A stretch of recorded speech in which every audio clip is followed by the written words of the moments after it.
Hello guys, how are you all? I hope you all are doing very well. तो हमने कल बात की थी, हमारे टॉपिक्स थे माइक्रो ऑर्गेनिजम्स और उसमें हमने फंजाई, बैक्टीरिया, प्रोटोजोआ इन सब के बारे में बातचीत की थी। तो मेरा नाम दीर्घा शर्मा फ्रॉम यूपीएसपी की मर्ज से मैं आपके साथ में साइंस के कुछ टॉपिक्स को डिस्कस करने वाली हूँ। आज हम बात करेंगे useful and harmful micro organisms की, कैसे कैसे हमारे लिए बेनिफिशियल हैं और कैसे कैसे हमें नुकसान देते हैं। फर्स्ट पॉइंट यहाँ कंसिडर करेंगे दही, विनेगर और अल्कोहल के लिए। तो ये सब चीज़ें जो प्रोड्यूस की जाती हैं ये बैक्टीरिया के कारण बनती हैं। दूध से दही बनाना एक बैक्टीरिया के कारण ऐसा प्रोसेस कंप्लीट होता है। उसके बाद में हम चीज़ की बात करें तो ये यीस्ट से फॉर्मेशन होता है। एंटीबायोटिक मेडिसिन्स में इनका बहुत ज़्यादा यूज़ होता है, चाहे वो फंजाई हो चाहे वो बैक्टीरिया हो। कई प्रकार के माइक्रो ऑर्गेनिजम्स का यूज़ एंटीबायोटिक मेडिसिन्स बनाने के लिए किया जाता है। लेकिन एंटीबायोटिक जो मेडिसिन है ये स्पेशली बैक्टीरिया से होने वाली बीमारी से बचाव के लिए बनती है। दैट मीन्स कि जो डिजीज़ेस बैक्टीरिया से प्रोवाइड की जाती, बैक्टीरिया से जनरेट होती हैं, उनके प्रिवेंशन के लिए, उनकी रोकथाम के लिए, उनको क्योर करने के लिए इन दवाइयों का प्रयोग किया जाता है। अब इनमें से कौन कौन सी हैं, जैसे ट्यूबरकुलोसिस, कोलेरिया और टाइफाइड और न्यूमोनिया, ये कुछ हैं जो कि एंटीबायोटिक यानी कि बैक्टीरिया के थ्रू होने वाली डिजीज़ हैं जो कि इनसे प्रिवेंट की जा सकती हैं। नाउ नेक्स्ट है पेनिसिलिन। ये एक टैबलेट है जिसका हमने कल भी बात की थी। पेनिसिलिन जो है ये पेनिसिलियम नामक फंगस से बनाई जाती है, उससे इसको मैन्युफैक्चर किया जाता है। और इसके बाद हम बात करते हैं स्ट्रेप्टोमाइसिन। ये सबने मेरे ख्याल से सुनी होगी स्ट्रेप्टोमाइसिन का नाम, और ये बैक्टीरिया के थ्रू बनती है। देन आफ्टर दैट क्लोरेटिन जो है ये एल्गी के थ्रू बनाई जाती है। तो इस तरह से चाहे फंजाई हो, एल्गी हो या आपके बैक्टीरिया हो, ये एंटीबायोटिक मेडिसिन्स बनाने के लिए यूज़ की जाती हैं। सो नाउ नेक्स्ट हम देख लेते हैं नाइट्रोजन फिक्सेशन। नाइट्रोजन फिक्सेशन ये है कि आप कभी किसी जड़ को एकदम से बाहर निकाल के देखिएगा, लेकिन वो जड़ बीच में से टूटनी नहीं चाहिए। उसमें छोटे छोटे से कई बार स्पॉट्स पाए जाते हैं, पोर्स पाए जाते हैं। वो क्या हैं? राइजोबियम नाम का एक बैक्टीरिया कई बार जड़ों पे पाया जाता है। वो नाइट्रोजन को नाइट्रेट या नाइट्राइट में चेंज कर देता है, जिससे सॉइल की यानी मिट्टी की फर्टिलिटी, उर्वरता बढ़ जाती है।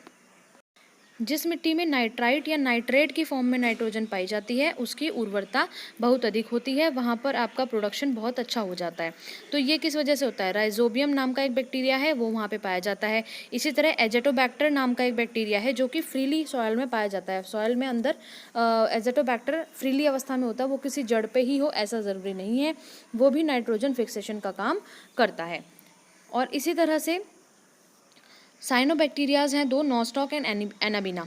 नॉस्टॉक और एनाबिना जो एक दूसरे पे परजीवी होते हैं, साइनोबैक्टीरिया कहलाए जाते हैं। इसी तरह ऑसिलोटोरिया है, और इन सबको बायो फर्टिलाइजर्स के रूप में पैडी फील्ड्स में यूज़ किया जाता है फॉर नाइट्रोजन फिक्सेशन।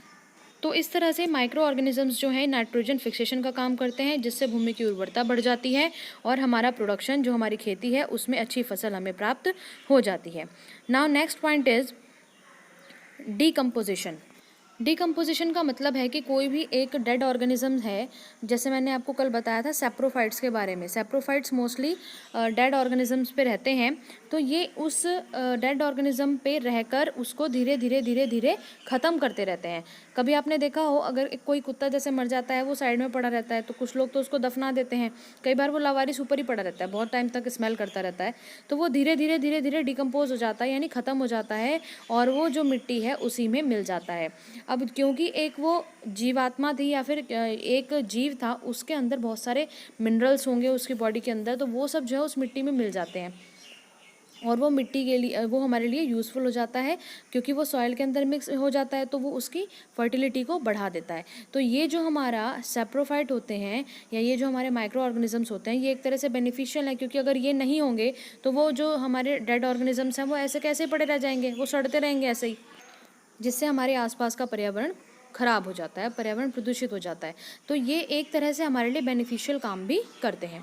नाउ इसके बाद हम देखते हैं एज फूड। फूड में हम कहाँ कहाँ इसको यूज़ करते हैं। जैसे हमने कर्ड की बात की थी, अभी चीज़ की बात की थी। यीस्ट में बहुत सारा प्रोटीन होता है जिससे चीज़ भी बनता है। इसके बाद एगैरिकस और मॉर्चिला, ये फंजाई हैं जिनको एज ए वेजिटेबल यूज़ किया जाता है। इसी तरह से एक स्पायरुलिना माइक्रो ऑर्गेनिज्म है जो कि जिसमें कि हाई प्रोटीन पाया जाता है और ये भी हम फूड के लिए यूज़ करते हैं। इसके बाद हम बात करते हैं इंडस्ट्रीज़ में किस तरह यूज़ किया जाता है इन्हें। यहाँ हम देख सकते हैं ब्रेड के फॉर्मेशन के लिए यीस्ट का प्रयोग किया जाता है, उससे उसमें फर्मेंटेशन कराया जाता है, तब हमें वो ब्रेड मिलती है।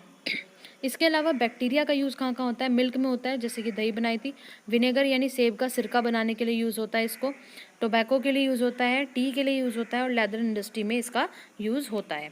ठीक है, तो इस तरह से हमने देखा कि जो माइक्रो ऑर्गेनिजम्स होते हैं वो फूड में यूज़ होते हैं, इंडस्ट्री में यूज़ होते हैं, डेड जो डिकम्पोजिशन के लिए यूज़ होते हैं, जो डेड ऑर्गेनिज्म होते हैं उनको ख़त्म करते हैं, नाइट्रोजन फिक्सेशन के लिए भी यूज़ होते हैं। तो इस तरह से माइक्रो ऑर्गेनिजम्स हमारे लिए बहुत सारी जगह पर यूज़फुल सिद्ध होते हैं।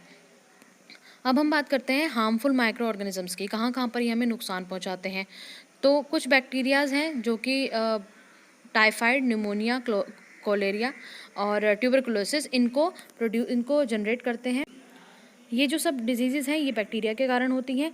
इसके अलावा फंगस देख लेते हैं, रिंग वॉर्म जो एक डिजीज़ का नाम है, ये होता है माइक्रोस्पोरम की वजह से, या फिर ट्राइकोफाइटन। ये 2 फंगस हैं, इनकी वजह से रिंग वॉर्म हो जाते हैं, जो दाँत खाद खुजली टाइप समथिंग वो हो जाते हैं। ऑन द अदर हैंड आप देख सकते हैं सिट्रस कैंकर, जो कि ज़ैंथोमोनास नामक बैक्टीरिया के कारण होता है। और ये कुछ प्लांट्स में होने वाले प्रॉब्लम्स हैं, प्लांट्स में होने वाले डिजीज़ हैं। Then late blight of potato, Phytophthora infestans, इसकी वजह से, ये एक फंगस है, इसकी वजह से ये होता है लेट बाइट ऑफ पोटैटो। जैसे उसमें देखा होगा आपने, गांठ सी निकल आती है ऊपर वाइट वाइट कलर की, तो ये वो डिजीज़ है। उसके बाद है रस्ट इन वीट। रस्ट इन वीट भी एक गेहूं की डिज़ीज़ है और ये प्यूसिनिया के कारण होती है। तो इस तरह ये जो हार्मफुल हमारे माइक्रो ऑर्गेनिजम्स हैं, ये या तो डिज़ीज़ प्रोवाइड करते हैं, मतलब डिज़ीज़ को जनरेट करते हैं, और कई जगहों पर ये फूड को भी ख़राब कर देते हैं। जैसे हमने ब्रेड का एक उदाहरण लिया था राइजोपस के बारे में, तो ये एनिमल डिजीज़ और ह्यूमन डिजीज़ ये दोनों को ही जनरेट कर देते हैं।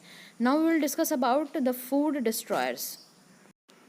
राइजोपस और म्यूकोर, ये 2 फंजाई ऐसी हैं जो कि फफूंद आपके अगर ब्रेड पे लग जाए, रोटी पे लग जाए, आपने अचार रख दिया उसके ऊपर लग जाता है, वाइट वाइट आ जाता है कई बार अचार के ऊपर, तो वो उसको डिस्ट्रॉय कर देते हैं, यानी कि उसकी जो पोषकता है उसको ख़त्म कर देते हैं, आप उसको नहीं खा सकते। इसी तरह से क्लॉस्ट्रीडियम जो हमारा एक माइक्रो ऑर्गेनिज्म है, वो फूड पॉइजनिंग को जनरेट करता है। कई बार आपने सुना होगा कि बच्चे ने कुछ खाया और उसके बाद में फिर उसको फूड पॉइजनिंग हो गया और वो पेट में दर्द हो गया, वॉमिट्स होने लगी, बहुत प्रॉब्लम हो जाती है। तो वो उसके लिए ये क्लॉस्ट्रीडियम जो है आपका माइक्रो ऑर्गेनिज्म है, ये जिम्मेदार होता है। देन हम देख सकते हैं कि जिस तरह से नाइट्रिफिकेशन का कुछ ऑर्गेनिज्म काम करते हैं, कुछ माइक्रो ऑर्गेनिज्म काम करते हैं जिससे भूमि की उर्वरा शक्ति बढ़ती है, उसी तरह उसका उल्टा प्रोसेस करने वाला एक है थायोबैसिलस।